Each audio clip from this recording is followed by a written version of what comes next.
History remembers the headlines. We find the bylines. This is the unsung.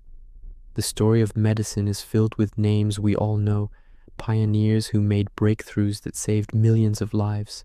But sometimes, the most important name is the one that gets left out.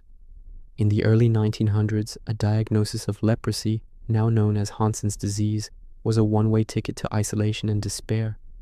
It was a slow, disfiguring disease with no real cure. The only potential treatment was a substance called chaulmoogra oil, but it was a nightmare to use. Taken orally, it caused intense nausea. Applied to the skin, it was painful and barely worked. Then, a brilliant young chemist figured out how to unlock its power.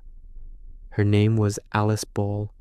Her discovery, which became known as the Ball method, was the very first effective, injectable treatment for leprosy. It was a miracle. But within a year of her breakthrough, her name vanished from the record, replaced by that of a senior male colleague. So, how did a discovery that freed thousands of people from a life of quarantine get stolen from its creator? This is the story of a forgotten genius and the fight to bring her name back to light.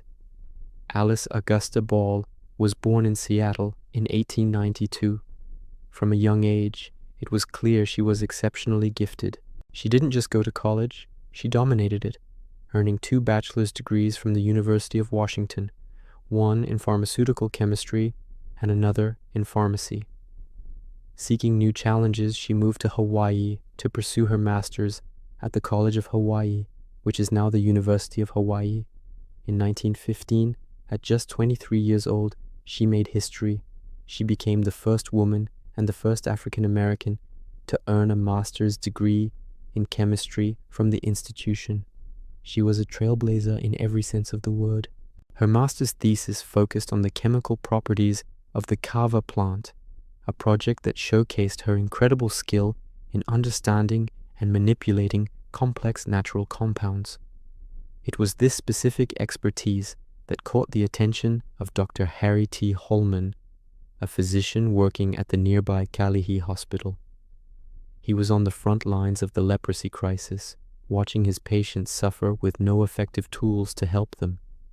He approached Alice with a massive problem: how to make chaulmoogra oil work. He saw her brilliance and hoped she could solve a puzzle that had stumped doctors for years. Alice Ball was a remarkable researcher, perfectly positioned at the intersection of chemistry and an urgent human need. So, what was the big problem with chaulmoogra oil? Well, it was derived from the seed of a tropical tree, and in its natural form, it's a thick, sticky oil. You couldn't inject it because it wouldn't dissolve in water, and the body couldn't absorb it properly. The attempts to inject it just caused painful abscesses. This is where Alice Ball's genius truly shines. Her pivotal contribution wasn't just an idea, it was pure chemical innovation. She got to work in her lab, applying meticulous, step-by-step experimentation. Her specific action was to figure out a way to chemically modify the oil. She developed a groundbreaking technique to isolate the active compounds, the ethyl esters, from the oil's fatty acids. This process transformed the thick, unusable oil into a thin, water-soluble liquid. This new substance was perfect.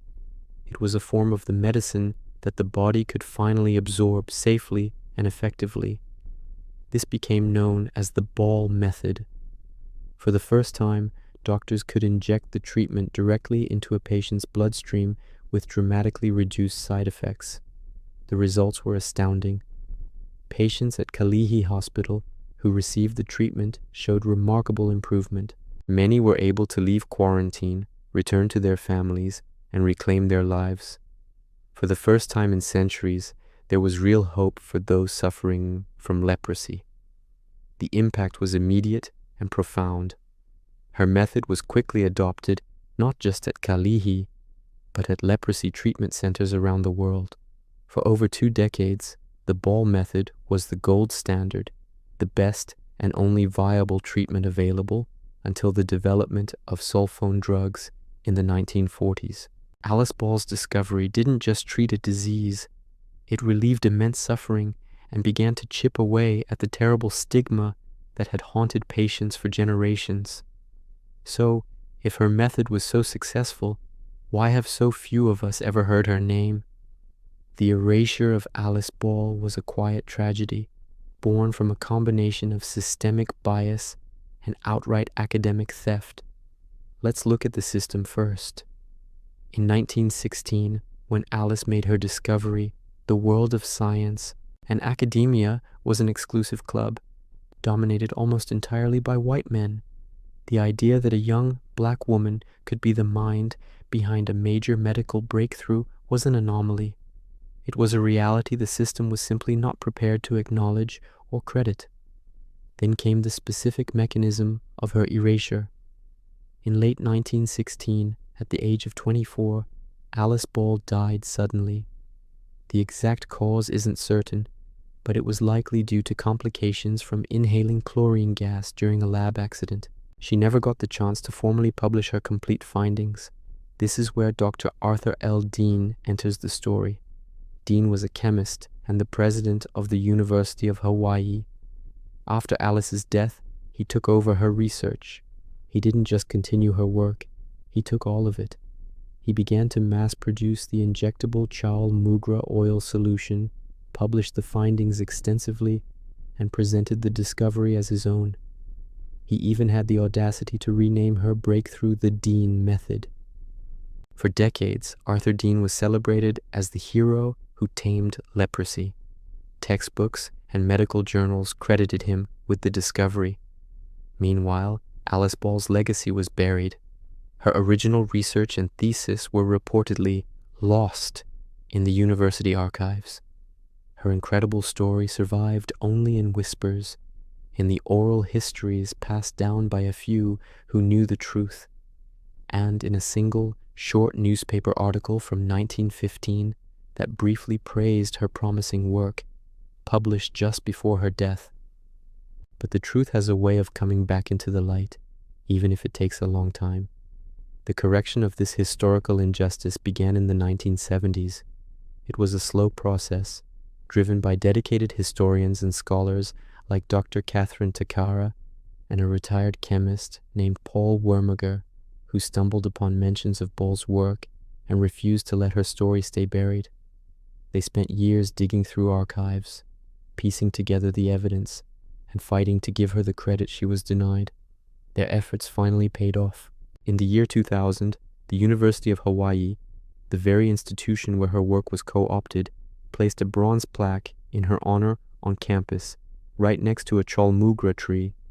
Then, in 2007, the state of Hawaii officially declared February 29th, Leap Day, as Alice Ball Day, a fitting tribute to a scientist who took a great leap for humanity. Today, her story is taught in universities as a powerful case study in scientific ethics and the importance of historical recovery. Alice Ball's legacy is twofold. First, there's her life-saving medical contribution that changed the world for thousands. And second, there's the stark, painful lesson her story teaches us about how easily bias, greed, and systemic injustice can bury brilliance. Her story forces us to ask a critical question. How many other Alice Balls are still out there, their contributions lost or stolen, waiting to be found? Who, in your own community or your own field of work, is an unsung hero who deserves to be remembered? Share their name and their story in the comments below. Let's make sure no more brilliance is lost to the bylines of history. Thanks for watching. If you believe in celebrating forgotten figures, subscribe to the Unsung.